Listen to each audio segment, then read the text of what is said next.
Hello students, मैं मयूर भान आपके लिए नए चैप्टर का इंट्रोडक्शन लेके आया हूँ, पॉलिनोमियल्स। ठीक है, तो पॉलिनोमियल चैप्टर के अंदर कुछ टॉपिक्स हैं, तो वो मैंने आपका एक चार्ट बना के रखा है कि किस किस बारे में हमें इन सब चीज़ों के बारे में हमारे पास जानकारी होनी चाहिए इस चैप्टर को करने के लिए। ठीक है, तो पॉलिनोमियल्स कहते किसे हैं उसको मैं आपको बाद में बताऊंगा। उससे पहले एल्जेब्रिक एक्सप्रेशन किसे कहते हैं। एल्जेब्रिक एक्सप्रेशन क्या होता है? आपका इक्वेशन होती है, ठीक है, कि जैसे मान लीजिए 2x² ठीक है, या 34x⁻58, कुछ भी लिख सकते हैं इसमें हम। इसमें आपका ये जो नंबर इसके साथ वाला है, या फिर कुछ भी, मतलब कुछ भी, मतलब अब जैसे ये जो है ये कांस्टेंट टर्म होती है और ये वेरिएबल होता है, और इसके ऊपर ये जो है ये होल नंबर होना चाहिए, तो उसे हम, नहीं होल नंबर नहीं, रेशनल नंबर होना चाहिए। होल नंबर तो किसके लिए होना चाहिए? पॉलिनोमियल के लिए होना चाहिए। एल्जेब्रिक एक्सप्रेशन के लिए हमारे पास जो इसका एक्सपोनेंट है, एक्सपोनेंट की जगह हमारे पास क्या होना चाहिए? रेशनल नंबर होना चाहिए। ठीक है, तो ये सब हमारे एल्जेब्रिक एक्सप्रेशंस हो जाते हैं। और भी कुछ भी, जैसे x⁻⁻1, तो ये भी आपका एल्जेब्रिक एक्सप्रेशन कहलाएगा। ठीक है, तो एल्जेब्रिक एक्सप्रेशन का मैंने आपको छोटा सा एक वो बनाया है, c यानी constant term multiply by algebraic expression is equals to constant term multiply by variable की पावर रेशनल नंबर। ये क्या है हमारा? Rational number. ठीक है, अब इसमें कुछ भी आप ऐड करते जाओ तो वो यही ऐड होता जाएगा, सब्ट्रैक्ट करते जाओ, वो सब हमारा ये एल्जेब्रिक एक्सप्रेशन कहलाएगा। ठीक है, अब आपको जानने की जरूरत है, आपको मैंने रेशनल नंबर तो बता दिया था पहले वाली वीडियो में।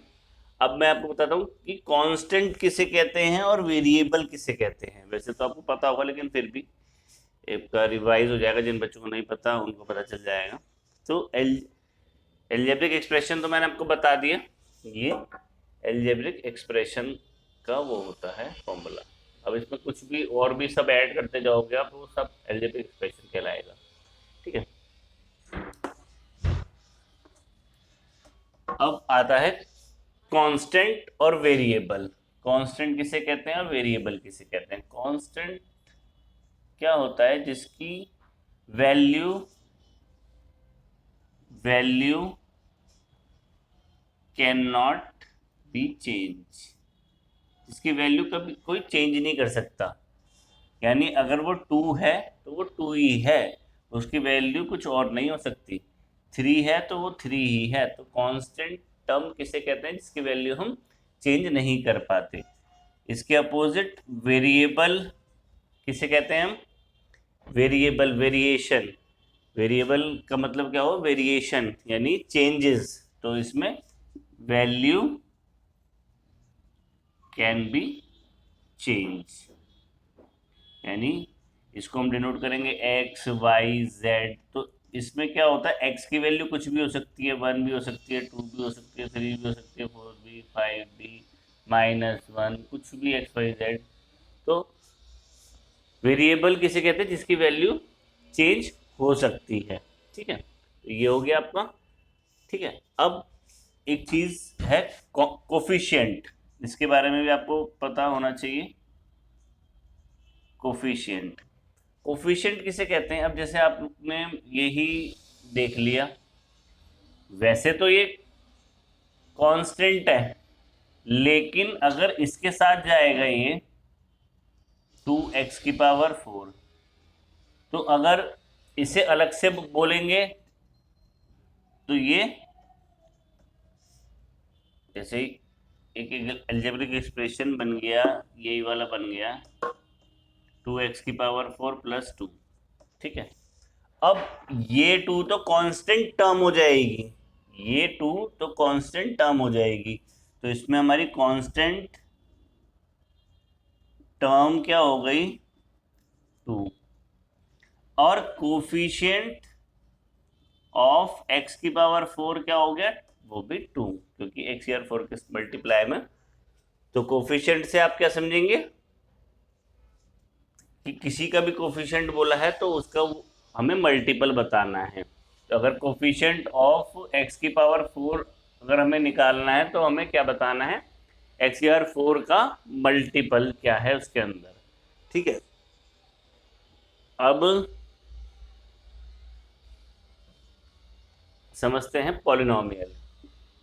उससे पहले मैं आपको एक चीज़ और बताता हूँ, चलो अभी नहीं, पहले पॉलिनोमियल समझ लो, उसके बाद बताऊंगा आपको वो चीज़ में। ठीक है,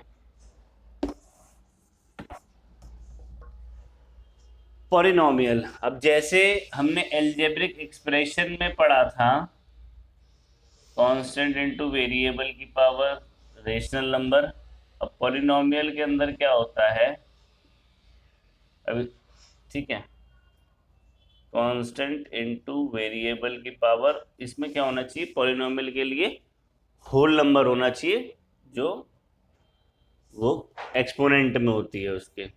ठीक है, variable raise to the power whole number होनी चाहिए, तो ये हमारा पॉलिनोमियल होता है। एग्जाम्पल देख लो, 4x⁵ तो ये हमारा क्या हो गया, पॉलिनोमियल हो गया। अब एक चीज है, algebraic expression plus algebraic expression equal to algebraic expression. ठीक है, ऐसे ही इसमें आप माइनस कर लो चाहे, तो वो भी एल्जेब्रिक एक्सप्रेशन आएगा। अब इसमें आप मल्टीप्लाई कर लो तो वो भी एल्जेब्रिक एक्सप्रेशन आएगा। अब इसमें आप डिवाइड कर लो तो वो भी एल्जेब्रिक एक्सप्रेशन आएगा। ठीक है, एल्जेब्रिक एक्सप्रेशन के अंदर कांस्टेंट को आप ऐड कर लो या सब्ट्रैक्ट कर लो या मल्टीप्लाई कर लो या डिवाइड कर लो,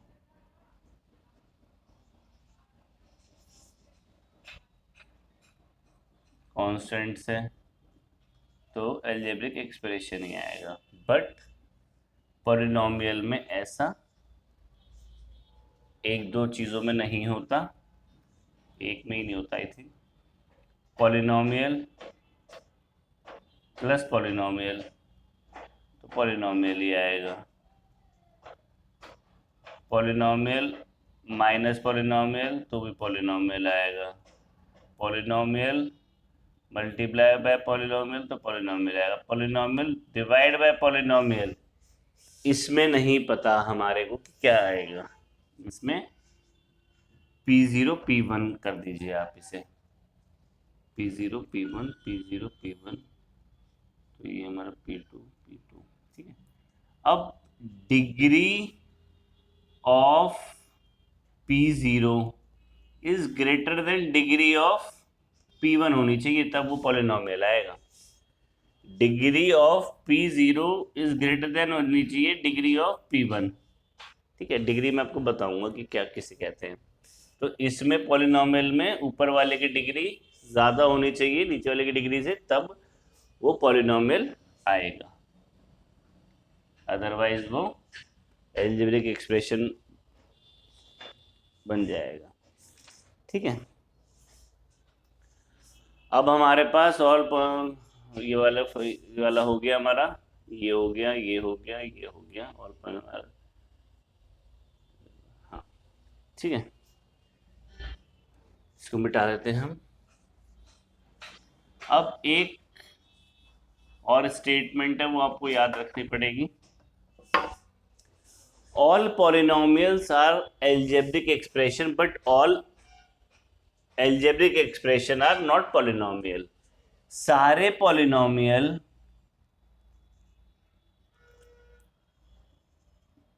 ये एक पॉलिनोमियल है, पर ये एल्जेब्रिक एक्सप्रेशन भी है, क्योंकि सारे रेशनल नंबर होल नंबर नहीं हो सकते, लेकिन सारे होल नंबर रेशनल नंबर हो सकते हैं। मैंने आपको बताया था, यानी सारे पॉलिनोमियल एल्जेब्रिक एक्सप्रेशन हो सकते हैं, लेकिन सारे एल्जेब्रिक एक्सप्रेशन पॉलिनोमियल नहीं हो सकते। उस रेशनल नंबर को ही आप करके कर सकते हो। रेशनल नंबर जो मैंने आपको बताया था ना कि होल नंबर क्या है, रेशनल नंबर हो सकते हैं सारे, लेकिन सारे रेशनल नंबर होल नंबर नहीं हो सकते। तो उसी हिसाब से आप इस स्टेटमेंट को ध्यान रख सकते हो कि सारे रेशनल नंबर होल नंबर नहीं हो सकते, लेकिन सारे होल नंबर रेशनल नंबर हो सकते हैं। तो उसी से पॉलिनोमियल भी, सारे पॉलिनोमियल रेशनल नंबर हो सकते हैं, लेकिन सारे रेशनल नंबर पॉलिनोमियल नहीं हो सकते। अब आया था बीच में आपका एक डिग्री। डिग्री किसे कहते हैं? अब कोई भी एक पॉलिनोमियल ले लो आप,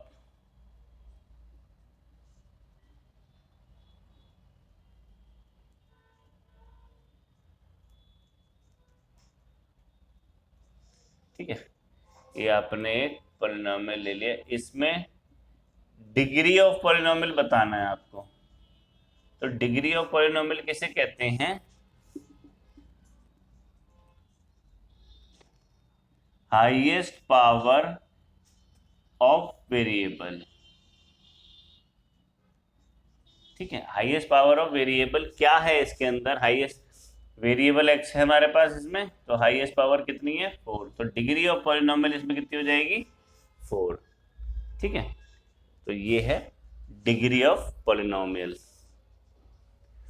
अब आती है टर्म। टर्म किसे कहते हैं? तो ये हमारे जो दे रखी हैं ये हमारी टर्म है। ठीक है,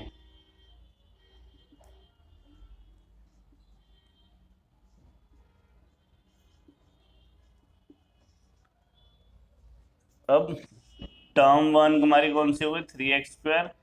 टर्म 2 हमारी कितनी हो गई? 2x। टर्म 3 हमारी क्या हो गई? अब ये 1 नहीं है, ये -1 है। अगर इसके साथ भी अगर माइनस होता तो हम इसके साथ भी हम माइनस लगाते। तो टर्म 1 हमारी ये, टर्म 2 हमारी ये, टर्म 3 हमारी ये। अगर माइनस हमारे टर्म के साथ होगा तो हमें टर्म के साथ वो नीचे लिखना पड़ेगा, अगर हमें हमसे पूछा है कि इसकी टर्म्स कौन सी हैं। ठीक है, तो ये हो गया टर्म। ठीक है, अब इन टर्म्स को ऐड और सब्ट्रैक्ट करके ही हमारा क्या निकलता है? पॉलिनोमियल निकलता है या एल्जेब्रिक एक्सप्रेशन निकलता है। अगर उल्टा आप चलेंगे कि ये टर्म्स अगर हमारे को दे रखी हों और हमें पॉलिनोमियल या फिर एल्जेब्रिक एक्सप्रेशन अगर हमें निकालना पड़ेगा, तो हमें उसे ऐड और सब्ट्रैक्ट करेंगे। जो उन्होंने टर्म उसमें दे रखी होगी, जैसे माइनस दे रखा है तो माइनस करेंगे, प्लस दे रखा है तो प्लस करेंगे, तो हमारे पास पॉलिनोमियल और एल्जेब्रिक एक्सप्रेशन आ जाएगा। ठीक है, अब इसी में एक चीज और आपको बतानी है कि जीरो जो है वो टर्म नहीं होती। जीरो जो है वो टर्म में नहीं आती। Zero is not a term. ठीक है, ये है। अब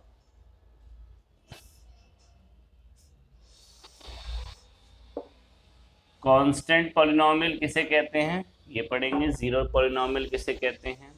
ठीक है, कांस्टेंट पॉलिनोमियल किसे कहते हैं? जैसे मैंने आपको बताया कि अगर जैसे हमारे पास px इक्वल टू 5 है, तो ये कांस्टेंट पॉलिनोमियल है।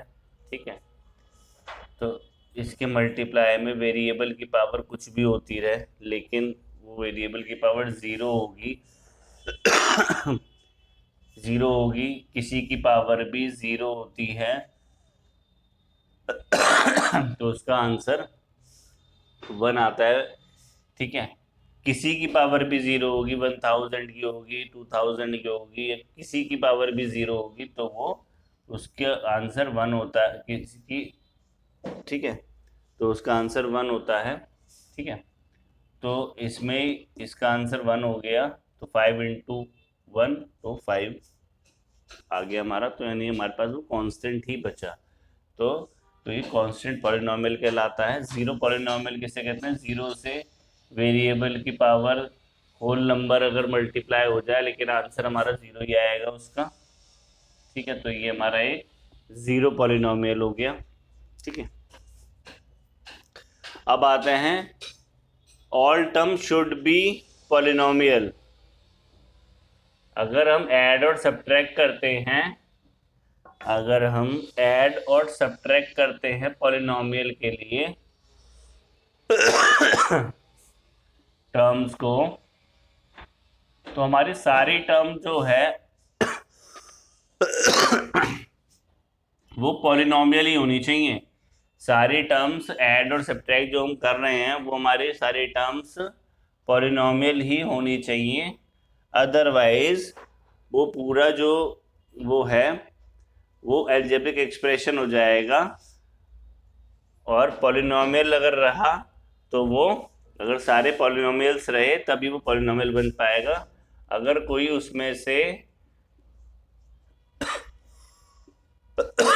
अलजेब्रिक एक्सप्रेशन आ गया तो वो अलजेब्रिक एक्सप्रेशन ही बन जाएगा। ठीक है,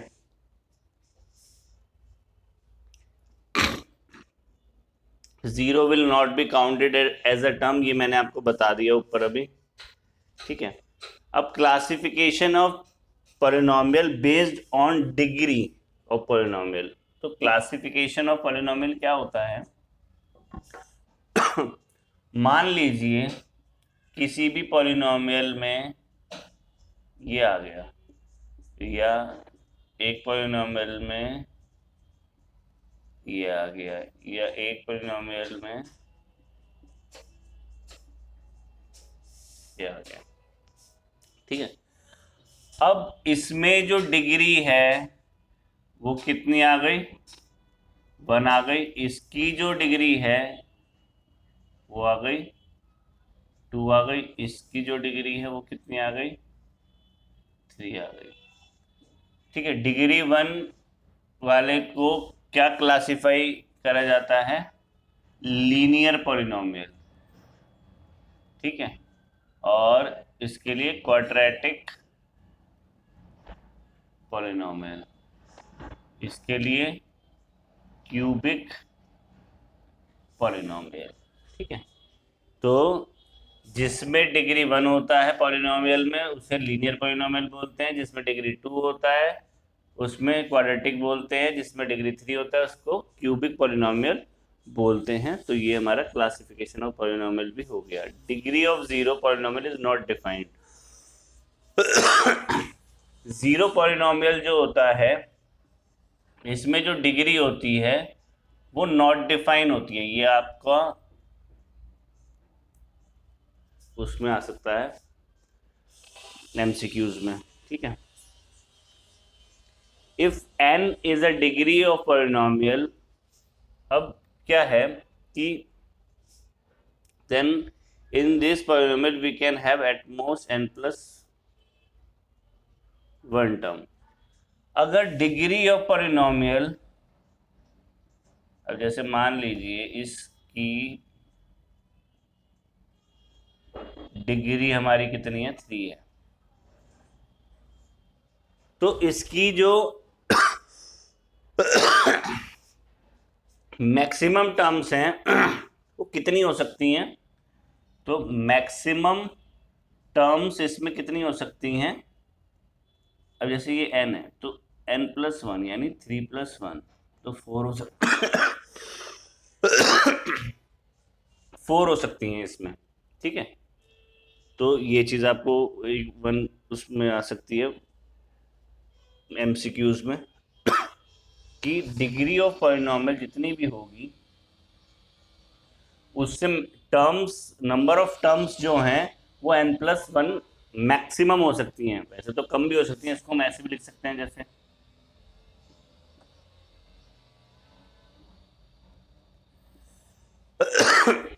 इसकी भी डिग्री हमारी 3 है, ये भी क्यूबिक पॉलिनोमियल है। ठीक है, तो लेकिन इसमें बोला है कि मैक्सिमम नंबर ऑफ टर्म्स हमारी n+1 यानी डिग्री +1, 3+1 तो 4 हो गई, मैक्सिमम 4 हो सकती है, उससे कम भी हो सकती है। ये मैंने आपको पॉलिनॉमियल का छोटा सा इंट्रोडक्शन दिया है। अच्छा लगे तो प्लीज़ लाइक और सब्सक्राइब जरूर करें आप इसे। और मैं देख लूँ एक बार कुछ रह गया तो।